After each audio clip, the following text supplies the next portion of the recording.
first leg of his four-nation tour of Africa. China's official Xinhua news agency says the premier held talks with Ethiopian leaders, including Prime Minister Haile Mariam Desalegn and President Mulatu Teshome. The Chinese premier also met with Chinese and African business leaders for talks on trade cooperation. While in Ethiopia, the Prime Minister visited the African Union headquarters to deliver a speech on Beijing's commitment to deepening the China-Africa strategic partnership. Lai will also visit Angola and Kenya on his week-long trip before his departure to Beijing. Prime Minister released a statement urging Chinese companies in Africa to abide by local laws and regulations and take responsibility to protect the interests of local communities and the environment. He is currently in Nigeria attending the World Economic Forum among other international political figures. What can this mean for us? What does this mean for the entire continent? We'll find out in the course of our conversation here with Henry Mallet. He's executive member of the Ghana-China Friendship Association. He's to my far left. And then there is Dr. Osei Sibe, senior political science lecturer at the economics department at the University of Ghana. Thank you also for your time. I want us to start off with, let's put the security concerns aside. Let's start off with the economic forum itself. How critical is this for the continent? I'll start with you. Yes, just let me correct that. It's economics senior lecturer in the economics department. Right. Yeah, so that, right. Yeah, I think that it's very critical, particularly at this level of Africa's development.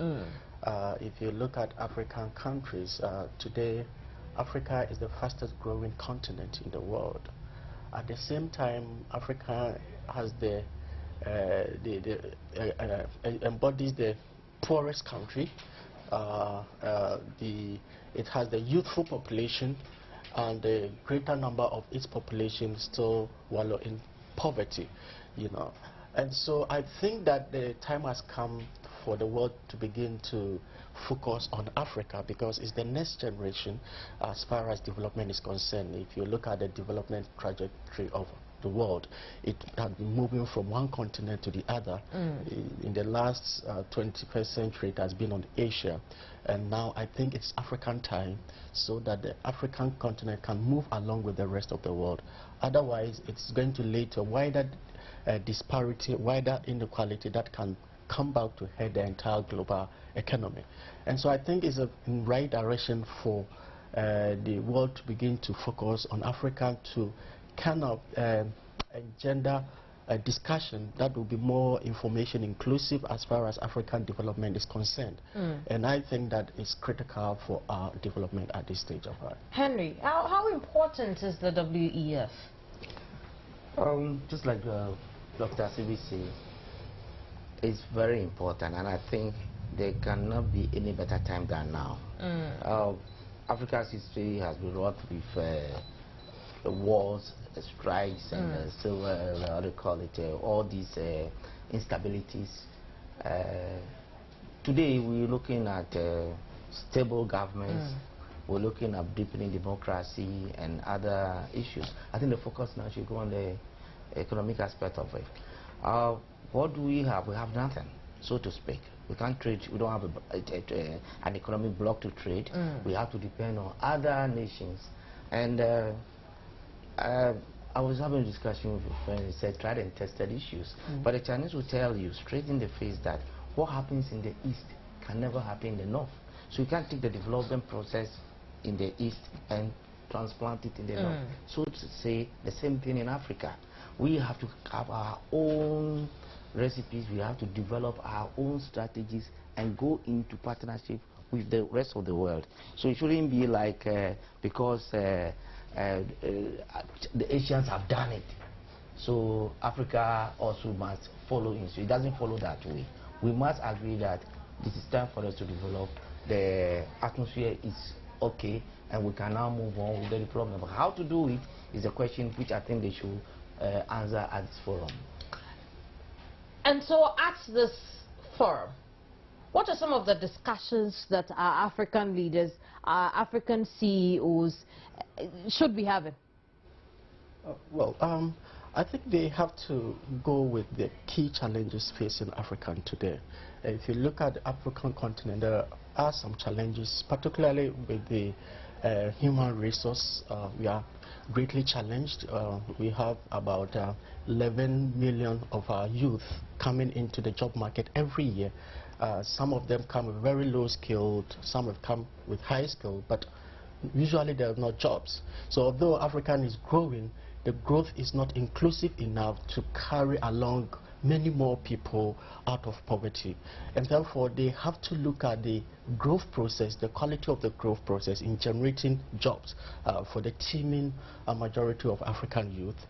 I also think that they must also look at issues of energy. Energy today in Africa is nothing to talk home about. It's really on the low side. You know, infrastructure and for that matter, energy is a key driver of economic growth. And so if your infrastructure base is weak, you're not going to attract the needed critical mass of investment that will push Africa out of poverty. And so I think that they have to find a way of improving our energy situation. You know, electricity. It is said that in every 3 African, only one has access to electricity, full electricity across the, the continent. Yes, which is not good sign, because we are competing for FDI. Other countries, the same FDI that is coming in, and even if the FDI comes, it has to be competitive. It is going to compete with China, with India, and all the other places. And so if you don't have reliable energy which will reduce your cost of production, then you are not going to be competitive, and that will not be a good attractive country for other investors to come in. And so that is an issue. I also want to see the leaders talking about our integration, African integration, because we tend to be too small as individual countries to garner the needed huge investment, that is required to take Africa forward. The African markets are fragmented. We don't have the market size. We need to expand on our market, have broader access to the market, so that investment can reach out, and Africa can also trade among itself, other than trading among other countries, to ensure that the wealth is concentrated within these African countries.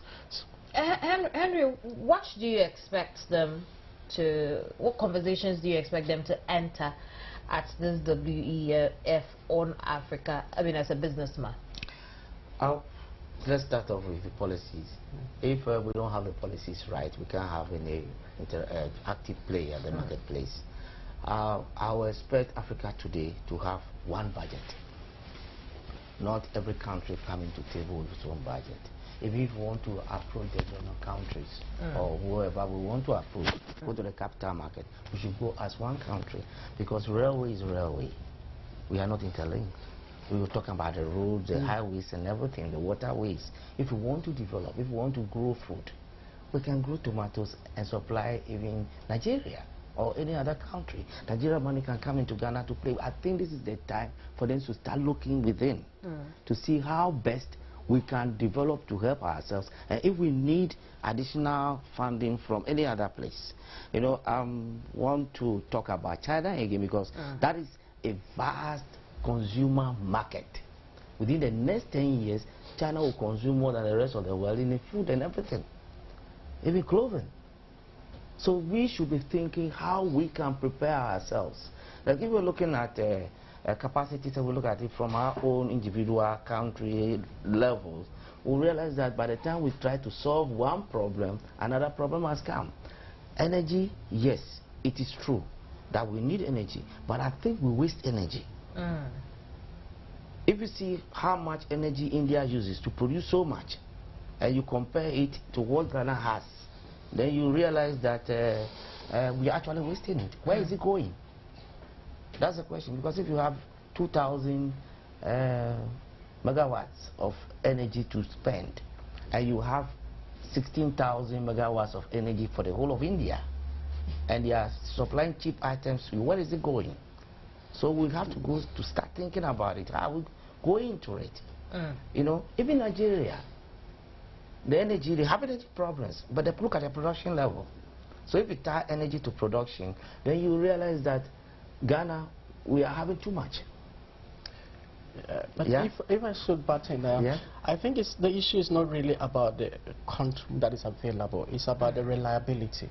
You know, how reliable is the energy source? You know, without interruption. So even if it is small and it's reliable, it is better.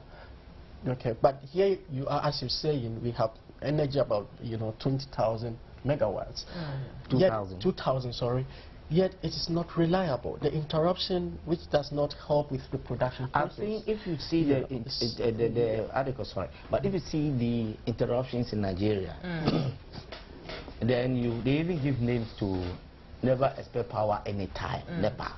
They give names to it. You go to India and you see the interruptions over there. You understand it. But what I'm saying is that we have stable energy here.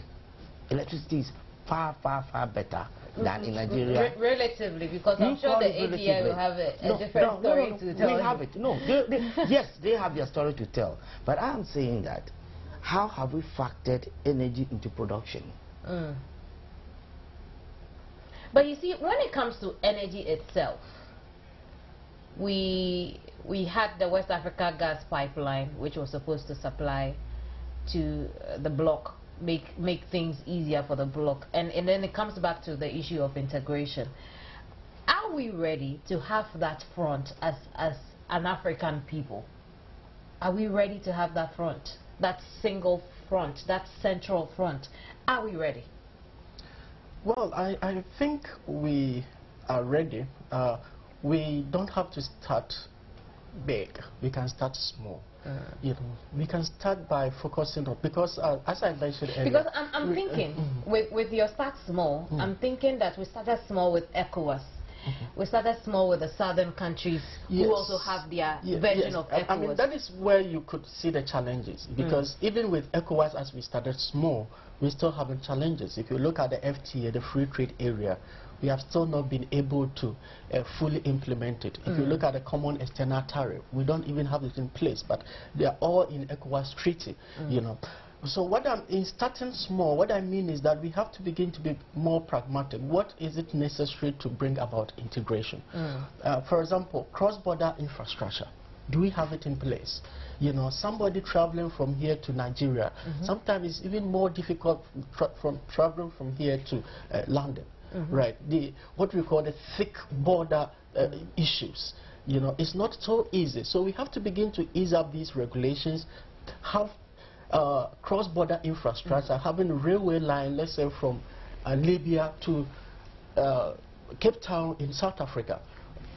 How many years is it going to take us? How many years is it going to have electricity running across the entire continent of Africa? Those little things that will aid and facilitate integrations are necessary, other than the workshop and the meetings and thinking big that within 2, 3, 5 years we are going to integrate our market. I don't think that those are feasible, because you need the support system to help with integration. And so we can begin to start from doing one thing to the other, so that everybody will know. We can't even have a single currency. Right. It's been postponed time without number. The last I spoke with the PR for the commission, we don't know when we are starting this. And if generally, relatively on the continent, our currencies are falling as against on the currency market, let me put it that way, on the currency market, then where do we even start that small? Because I'm trading with Nigeria, the cedi naira equivalent, it keeps deepening. How do I gather the plenty cedis and go and buy the small naira? Yes, it's not because the intra-trade, the trade between the countries within Africa is very low. It's less than 10–15% compared to our trade with Europe and other parts of the world. And so, like I'm saying, starting small is making sure that, there's free trade within Africa, making sure that for you to travel from here to Nigeria, you should be able to do that within 3 or 4 hours. The transportation system is in place, free flow of goods and services. The logistics cost is very low. We have to begin to look at these bottlenecks first. How to clear this, then we begin to step up, you know, how to have common currency, how to have a common market, common external tariff, and other things. You see, let's put it this way. We're talking about what they should be discussing. I was talking about a common budget. A common budget. And I just summarizing everything to say common budget, because let's look at this way, it's policy. All this we're talking about are policy issues. And let me put it this way. If they want to remove bottlenecks, it is instructions that will have to come somewhere and adhere to, and it is gone. And then my fear is that our political leaders do not have the political will to do some of these things. It's not a political will. They hold on to sovereignty. That's our problem. So it's a mental issue. Who is going to be that sovereign body? Who is going to pull all of us together and have that single budget? It's not a question of one person. That's why we have the ECOWAS. That's why we have the AU. Yes. We need them to sit up and say, in this area, let's take something for example, cast of mind back. Mobile phones, when did they come into existence in Africa? How efficient are they not? If you take mobile phone income out of the breadbasket of Ghana, you know it will be down, because they contribute so much. But how did they arrive there? Why can't railway also be there? Why can't we be having shuttles, air shuttles between here and for even $20? How much is tourism, even within the sub-regions? You see, the questions are many, but they are at the feet of our leaders, who must give answers out. It's not for you and I to be, we'll talk and say so many things at the same time. Yes, still, if they don't come out from this forum and say, this is the way forward. This is how we engage ourselves. This is how we engage our European partners. This is how we engage our Chinese partners. This is how we engage our American partners. But if they don't come out with something like that. With all of these talks, economic stability goes hand in hand with general security. Right. And so if we are a continent bedeviled with pockets of instability in certain countries, how do we come together and have that one budget? What do we do about that? Instability, I want you to define instability. We have political instability in South Sudan, what about in India? CAR, we have Bangladesh, Sri Lanka. We have even Nigeria, the country that is hosting this. Yeah, that's what I'm trying to say, is that maybe we are capitalizing on that. This is a security issue. We're taking that to precede all other thoughts of positive approach to doing things right. We think it is until we clear this one, like somebody says, you don't remove the. But Doc, is it not important for economic stability? I mean, for any business. It is, but it doesn't. You mustn't clear that aspect before you go in for what do you call it, developing your economy. Does it work that way? Yes, it does. It's key. I mean, political upheavals and conflict and others are key drivers of economic development and growth. But like Henry said, how did it come about? Usually such things come about if you do not have fair distribution of economic resources, inequality. If there's wide disparity between the people, people in this area and people in that area, the income inequality, there's social inequality, there's political inequality, then the other side feel marginalized and think that they are being cheated upon. So they'll find every way of, making sure that you also don't survive. So I think Africa has to begin to look at holistic development, balanced growth across all sectors of the economy. Okay, and so that the issue of infrastructure, for me, I think it's key. Building infrastructure to every hinterland of the economy, and because once you have the infrastructure in place, it's a basis for attracting work, job to that area. So for me, what this forum should focus on is having balanced growth, across all sectors, all spatial, spaces or wherever in this continent, and ensuring that there is a fair distribution of, economic growth, so that the growth process that we are enjoying now is distributed fairly. Otherwise, if we begin to have these pockets of political upheavals, conflict and other things, all the things that we are saying will come to naught, because takes us, one of the implications of this is that it makes your systemic risk very high. And once your risk is high, even when you go out there to borrow, your interest rate that you pay is already high to start with. And so the money that you need to develop has a high cost of servicing. And that means that your deficit and other things will continue to rise, which then makes you even much more vulnerable, weakens your fundamentals. That will mean that you don't even attract even more. Let's wrap it up with this one. Unfortunately, our time is up. It would have been a very deeper conversation. But over time, we've had relationships as African countries. We've had a relationship with our former colonial masters. We've seen the French go the French way, the British go the British way. And now it seems as though China is taking over that place. I mean, for an expanding economy, it's taking over our own little one here that we are yet to integrate. My question is, how healthy is that relationship we are carving with the Chinese? I'll start off with you. We should also remember that the British were in China. And maybe they were in China even before they came to Africa.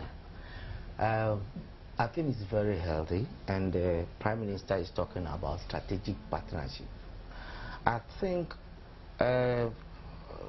until today, I would say we've not had good negotiators who go to table to negotiate anything on our behalf. That is a sorry situation. The Chinese also had a similar problem before. But when they decided to address that, every decision they took inured to their own benefit. And that's why they're driving the economic force up the way it's being driven today. Otherwise, they still will be under the British and the Americans. Dr. Zesibe, before business people, the influx of Chinese products into the country affects them. And so at this forum, what conversation should they be having around Africa-China relations? Well, I think it has to be balanced, you know, as Henry mentioned, the partnership has to be there. But what do you see? Is the trade between Africa and China fair? Here we have to define what is it that we're going to trade with China and what is it that we're not going to trade with China. Because one, we have to be mindful that we have a very weak industrial base and we are just starting to develop our industrial sector. And in developing your industrial sector, you have to start with light manufacturing products, right? So that you become competitive and you begin to also master and also begin to export.